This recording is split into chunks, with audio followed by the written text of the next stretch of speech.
Welcome back to the GC channel. I'm your host, Orlando Casares, the president and founder of First Law International. If you're new with us, welcome. This is a channel especially for you, for the GCs and for in-house legal teams, and is powered by General Counsels. We'll be covering today some of the trendiest topics, things that keep you up at night, and we hope that you will find the next few minutes invaluable and very insightful. So follow us along. For the pundits out there, because we have to anticipate the audience, and there's going to be so many different GCs and in-house legal teams listening to the interview. That's the beauty of the GC channel. There's going to be some pundits out there saying, well, Vincent, that sounds all very nice because you already have the 30 years behind you. You've built your career. But now, and I'm talking on behalf of the younger generation of GCs out there, they're going to say, it's a different world. We are now dealing with a different world. The dynamics of the in-house legal counsel in this decade, post-COVID, whenever we get out of it, are going to be very, very difficult to the days where you were, running the legal department for Guardian or for Maxim. So what would you say? I mean, to the younger generation of GCs, to those that are starting their careers at in-house legal counsel, or perhaps those that are midstream and that are now struggling, having concerns existentially about their future, where do you see the cracks? What are the cracks in the in-house legal industry compared to what you've learned and lived based on this COVID crisis that's accelerated so many changes in human behavior? I would say one very general and maybe to the audience a little bit like plain language thing, but be yourself. I mean, at the end of the day, whatever era you live in, wherever you are, be yourself, be the person who you want to be. And if the environment in which you are is not the right environment for you, find it, change, move on, do something else, but find the right environment where you will be fulfilled.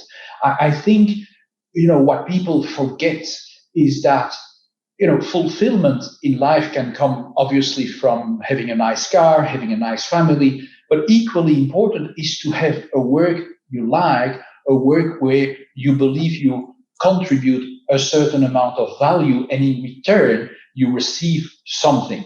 That's a very general statement I would make for, anyone at any time, whether you live in the 90s or in the 10s or in the 30s. It's not going to go away. Now, with respect to more precisely the era we're going through, we have seen, and we will continue to see, a very quick acceleration of what is called legal transformation. You often hear about business transformation, business reengineering. Well, the legal department or the legal capability within an organization needs to go through what I would call the same thing. I call it thing because there are many different aspects to that. Is, how are you right-sized? What type of work you are working on? But definitely the very crucial question that you need to address nowadays, what are the tasks that legal should no longer busy itself with? Why? Because, we live in a world that's done dramatic leaps forward, especially again in the last period, and that's going to accelerate in what I call legal digitization. There is also digitalization, but for a legal department, we are not there yet. There is not yet artificial intelligence out there that can replace, the subjective thinking that we as lawyers need to have still quite often around a complex, business problem that has many different legal aspects or compliance aspects to it, or maybe other, aspects of risk.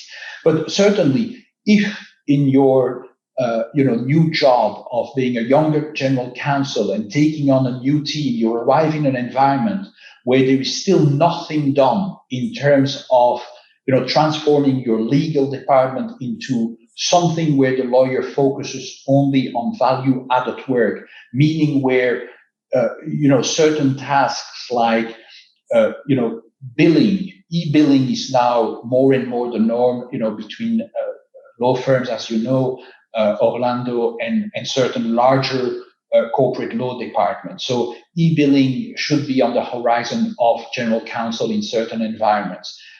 Legal entity management.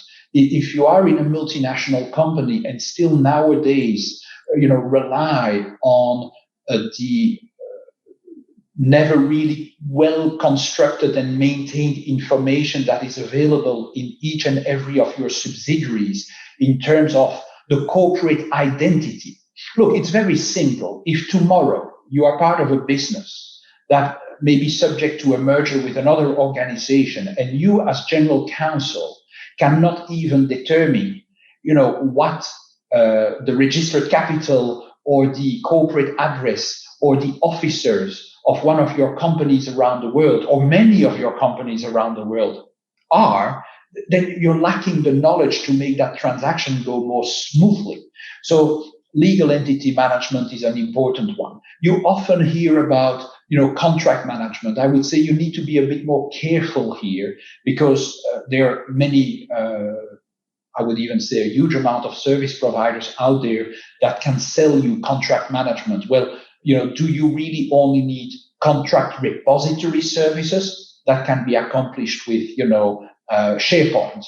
Or do you need really a completely integrated, legal contract management embedded into your, ERP system in the organization? Some have the capability of doing that. Or do you need maybe something in between that is just the management of your contract between the time it is signed electronically nowadays?